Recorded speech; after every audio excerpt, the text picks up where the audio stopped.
नमस्कार दोस्तों। उम्मीद करता हूँ आप सब अच्छे होंगे, स्वस्थ होंगे और सुरक्षित होंगे। दुनिया का सबसे अमीर व्यक्ति कौन है? जिसके पास जितना ज़्यादा पैसा, वो सबसे ज़्यादा अमीर। दुनिया के सभी सेठों के धन और दौलत की यदि गणना करी जाए तो मेरा मानना यह है कि सबसे अमीर उसमें ऋषिकेश के तट के किनारे बैठे वो साधु संत हैं, जो अपने भौतिक सुख साधनों को, जो इच्छाओं से परे आकर ईश्वर को सबसे आगे ले आए हैं। सबसे ज़्यादा अमीर वो हैं जो भौतिक सुख साधनों की लालच में और इच्छा में नहीं है। सबसे ज़्यादा अमीर वो लोग हैं। आज की कथा एक ऐसे ही व्यक्ति के आधारित है जिसने वैराग्य और त्याग की शक्ति के आधार पर, त्याग और वैराग्य के बल पर सांसारिक जो सुख साधन है उनका त्याग कर कर लोक कल्याण के लिए अपने पूरे जीवन को जो है वो समर्पित कर दिया। ये 2500 वर्ष पूर्व कथा आज हम इसमें साझा करेंगे। एक जगह थी कपिलवस्तु। वहां पे एक राजा हुआ करते थे, शुद्धोधन।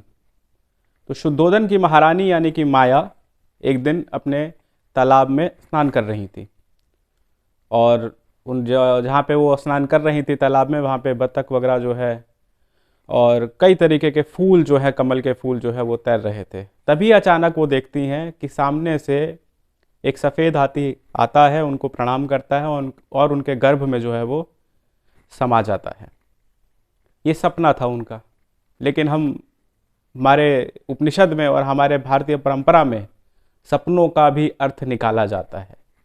जब इस सपने को अगले दिन महारानी ने राजा शुद्धोधन को बताया तो उन्होंने इस सपने की बात को तर्क के आधार पर साबित करने के लिए और समझने के लिए साधु संतों को बुलाया। तो वहाँ के जो पंडित थे वो पंडित आए, और उन पंडितों को जब इस बारे में बताया गया तो 4 पंडित आए। 4 पंडित में से 3 पंडितों ने कहा कि महारानी ने सफ़ेद हाथी का सपना देखा है, जो कि इंद्र का जो वाहक है वो भी जो है ऐरावत है। तो महारानी ने जो सपना देखा है उसके आधार पर ये एक शुभ संकेत है कि आपके घर में एक युवराज आने वाला है। 3 साधुओं ने, 3 पंडितों ने जो है वो एक ही जो है वो बात कही, एक ही जो है वो तर्क रखा। लेकिन जो चौथा पंडित था उसने कहा, वो चुप था। तो राजा शुद्धोधन ने कहा कि आप क्यों चुप हैं, आप भी बताइए। तो उसने कहा कि मैं इन लोगों की बात से सहमत हूं, लेकिन मुझे एक संकेत है। आपके घर में युवराज तो आएगा, लेकिन वो जो है उस शासक की भूमिका में नहीं आएगा, वो जो है एक पथ प्रदर्शक की भूमिका में आएगा। खैर चलिए, वाकई जो है राजा के यहाँ युवराज जो है वो जन्म लेते हैं। जब युवराज की कुंडली की चर्चा के लिए, कुंडली दिखाने के लिए फिर दोबारा पंडित को बुलाया जाता है, तो पंडित आते हैं और देखते हैं, और पंडित देख के कहते हैं कि इनकी कुंडली में जो है वो राजयोग नहीं है, बल्कि राजयोग से आगे जो योग है वो है सन्यासी का योग, जो कि राजयोग से भी सबसे ऊपर योग माना जाता है। सन्यासी वो जीवन है इनका। एक पिता होने के नाते शुद्धोधन जो है थोड़ा सा चिंतित हुए। तभी पंडित ने कहा कि जो सन्यासी का जीवन है इनका, वो इनके सांसारिक जो पीड़ा है उस सब पीड़ा, दुख, दर्द, सुख, सुविधा लेने के बाद इनका जो है वो जीवन प्रारंभ होगा। जब राजा शुद्धोधन ने इस बात को सुना तो उन्होंने कहा कि अगर ऐसी बात है तो हम अपने बेटे के जीवन में किसी भी जो है वो परेशानी को आने ही नहीं देंगे।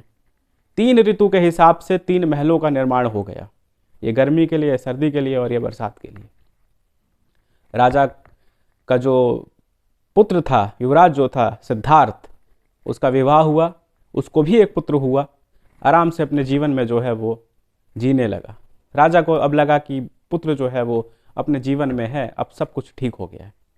लेकिन नियति तो नियति है साहब, कभी ना कभी जो लिखा है नियति में वो परिवर्तित नहीं हो सकता, और वो आपको कहीं पे भी आप होंगे वो आपको वहाँ पे लेकर आ जाएगी जहाँ आपको जाना है। एक दिन अचानक बिना बताए राजा सिद्धार्थ जो है वो अपने महल से निकले अपने रथ पर।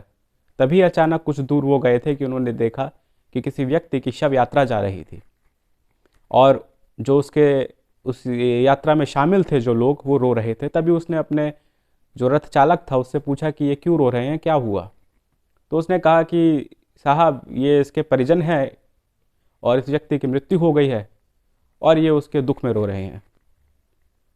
तो सिद्धार्थ ने कहा कि मृत्यु वो कैसे, वो क्यों हुई? तो उसने कहा कि साहब ये तो चक्र है जीवन का, कि जब व्यक्ति आता है, पैदा होता है, फिर अपना जीवन काटता है और उसके बाद उसको वापस जाना है, ये तो नियम है। खैर वो वापस चले जाते हैं। अचानक फिर कुछ दिनों बाद फिर दोबारा वो बिना बताए जाते हैं और देखते हैं कि एक सन्यासी बैठा होता है और वो बहुत आराम से बैठा होता है, और फिर कुछ देर के बाद वो उठ के अपने जो उसके और दोस्त होते हैं, यार मित्र होते हैं, उनके संग वो हंसी खुशी जो है वो जाने लगता है। फिर पूछता है युवराज उस जो है अपने रथ चालक से कि ये कौन है, ये इतने खुश कैसे है? तो उसने कहा कि साहब ये सन्यासी हैं, ये संसारिक जो भौतिक जीवन है, जो भौतिक सुख है, उसको छोड़ चुके हैं, उससे कई आगे निकल चुके हैं, और इसी वजह से ये प्रसन्न है, क्योंकि इनके पास खोने के लिए कुछ नहीं है, तो ये जो है प्रसन्न है, ये खुश हैं। सिद्धार्थ जब वापस आते हैं अपने महल में तो उनको एक प्रश्न सताता है कि मेरे जीवन का उद्देश्य क्या है, एम ऑफ द लाइफ क्या है। इस सवाल को वो काफ़ी सोचते हैं, और अचानक एक दिन मध्य रात्रि में जब आधी रात होती है और आधा उजाला होता है, पृथ्वी के सबसे खूबसूरत समय में वो उठते हैं, अपने पत्नी यशोधरा और अपने पुत्र राहुल की तरफ देखते हैं, और पारिवारिक सुख और पारिवारिक मोहमाया को त्याग कर कर वो उस अंधेरे से अपनी इस यात्रा को शुरू करते हैं और उस उजाले के अंबर की तरफ जाते हैं, जहाँ पर जो है वो बौद्ध धर्म या बुद्ध धर्म के नाम से हम जानते हैं। अब ये तो थी कहानी। इस कहानी का सार क्या था? तो इस कहानी का सार ये है कि सिद्धार्थ जैसे बैरागी ने, कहानी बैराग्य की है, मैंने जैसे शुरू में कहा था, ये कहानी त्याग की है, बैराग्य और त्याग की कहानी है। ये कहानी हमें बताती है कि साधनों से जीवन पर्याप्त नहीं है, साधनों से ही नहीं जिया जाता, साधना से जिया जाता है। साधनों से नहीं जिया जाता, साधना से जिया जाता है। ये कहानी हमें बताती है। कहानी हमें बताती है कि हमने जीवन में जो कमाया, जो भोगा वो तो है, लेकिन हमने लोक कल्याण के लिए क्या लौटाया, ये कहानी हमें ये बताती है। तो उम्मीद करता हूँ आपको ये कथा, आपको ये कहानी पसंद आई होगी। हम आपसे मिलेंगे अगले सप्ताह फिर किसी नई कहानी, फिर किसी नई कविता या किसी नई कथा के साथ। तब तक के लिए ध्यान रखिए, मुस्कुराते रहिए। नमस्कार।